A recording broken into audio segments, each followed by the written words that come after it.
আজকে তোমাদের সাথে শেয়ার করব কিভাবে গ্যাস খরচা করলে একটা সিলিন্ডার অনেক দিন পর্যন্ত চালানো যায়। যে টিপসগুলো ফলো করে আমি ভালো রেজাল্ট পেয়েছি, আজকে আমি তোমাদের সাথে সেটাই শেয়ার করব। আশা করছি এই ট্রিকগুলো তোমরাও যদি ফলো করো তাহলে তোমরাও অনেকটাই উপকৃত হবে। তো বন্ধুরা, ভিডিওটা স্কিপ না করে সম্পূর্ণ ভিডিওটা দেখার জন্য অনুরোধ রইল। Hello everyone, welcome back to my channel blog with Munmun.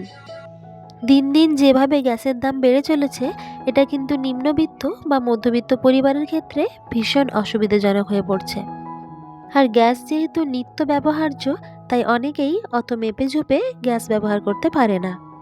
তাই তাদের জন্য রইল কিছু টিপস, যেগুলো ফলো করলে যতদিন গ্যাসটা চলে তার থেকে অন্তত কিছুদিন হলেও বেশি চালানো যাবে। টিপস নাম্বার 1, গ্যাসে কোনো রকম লিকেজ আছে কি না তা আগে থেকে ভালোভাবে দেখে নিতে হবে। এছাড়াও গ্যাস সবসময় কমিয়ে ব্যবহার করতে হবে, সবসময় হাই ফ্লেমে রাখবে না, এতে কিন্তু পাত্রটা পুড়ে যাবে আর গ্যাসও বেশি খরচা হবে। টিপস নাম্বার 2, গ্যাস সাশ্রয় করতে হলে প্রেসার কুকারের ব্যবহার বাড়াতে হবে। যে কোনো শক্ত ধরনের সবজি, যেমন ধরো আলু, গাজর, বিনস, সজনে ডাঁটা, এই ধরনের সবজিগুলো সেদ্ধ হতে অনেকটা সময় লাগে। আর আমরা যদি রান্নার আগে সেগুলোকে কুকারে দিয়ে একটা সিটি ফেলে দিই, তাহলে কিন্তু তা অনেক তাড়াতাড়ি সেদ্ধ হয়ে যায় আর সময় আর গ্যাস দুটোই কিন্তু বাঁচানো যায়। এখানে দেখো, আজকে আমি একটু বাঁধাকপির তরকারি বানাবো। আর এখন তো নতুন আলু, সেদ্ধ হতেও অনেকটা সময় লাগে, তো সেই জন্য বাঁধাকপি আর আলুটা একসঙ্গে কুকারে দিয়ে একটা সিটি দিয়ে নামিয়ে দেব। এতে কি হবে, গ্যাসটাও সেভ হবে আর সবজিটাও তাড়াতাড়ি সেদ্ধ হয়ে যাবে। টিপস নাম্বার 3, চাল ডাল রান্না করার আগে অন্তত 2-3 ঘন্টা আগে যদি ভিজিয়ে রাখা যায়, তাহলে কিন্তু সেটা অনেকটা নরম হয় আর সেদ্ধ করলে খুব তাড়াতাড়ি সেদ্ধও হয়ে যায়। চালটা ভাত রান্না করার 2 ঘন্টা আগে ভিজতে দিয়েছি, আর ডালটা রান্না করার 1 ঘন্টা আগে ভিজতে দিলেই হবে। তাতে কিন্তু সময়ও কম লাগে আর গ্যাসটাও অনেকটা বাঁচানো যায়। টিপস নাম্বার 4, যখন আমরা গ্যাসে কোনো পাত্র বসাবো, তখন অবশ্যই গ্যাসটাকে মিডিয়াম ফ্লেমে বা লো ফ্লেমে প্রয়োজন অনুযায়ী রাখতে হবে। হাই ফ্লেমে রাখলে কি হয়, আগুনের শিখাটা যখনই পাত্র থেকে বাইরে বেরিয়ে যাচ্ছে, তখনই কিন্তু গ্যাসটা অনেক বেশিই খরচা হয়। আর মিডিয়াম ফ্লেমে রাখলে কি হয়, আগুনের শিখাটা একদম পাত্রের তলাতেই থাকে, এতে কিন্তু গ্যাসটা বেশি পোড়ে না। অনেক সময় কি হয়, হাই ফ্লেমে রাখার জন্য পাত্রটার জল তাড়াতাড়ি শুকনো হয়ে গিয়ে পাত্রটা পুড়ে যেতেও পারে। টিপস নাম্বার 5, এখন তো শীতকাল, আর শীতকালে কিন্তু জল গরম ছাড়া আমাদের সারাদিন চলে না বললেই হয়। জল গরম করার সময় পাত্রের মুখে অবশ্যই একটা ঢাকা দিয়ে জল গরম করতে হবে, এতে কিন্তু জলটা খুব তাড়াতাড়ি গরম হয়ে যাবে।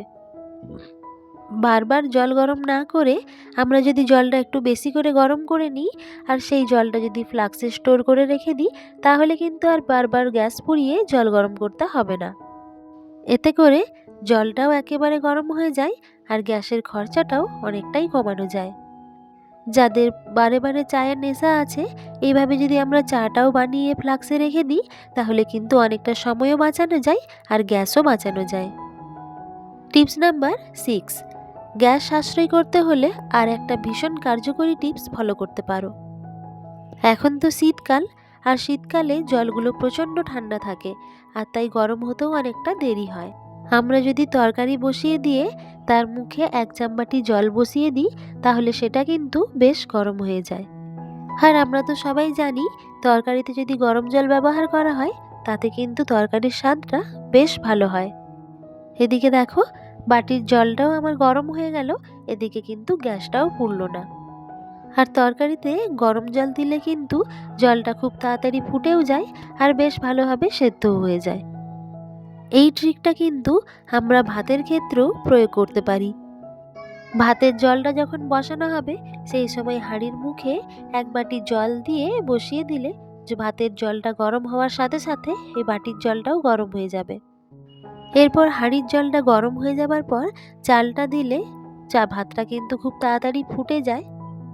আর ভাতটা ফুটে যাবার পর আমরা যদি গ্যাসটা কিছুক্ষণ বন্ধ করে রাখি, তাহলে কিন্তু ওই গরমে গরমেই ভাতটা অনেকটাই হয়ে যায়।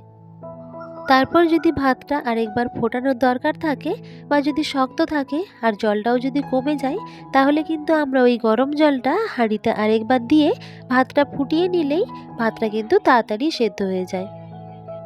এতে কিন্তু গ্যাসটা অনেকটাই সাশ্রয় করা যায়।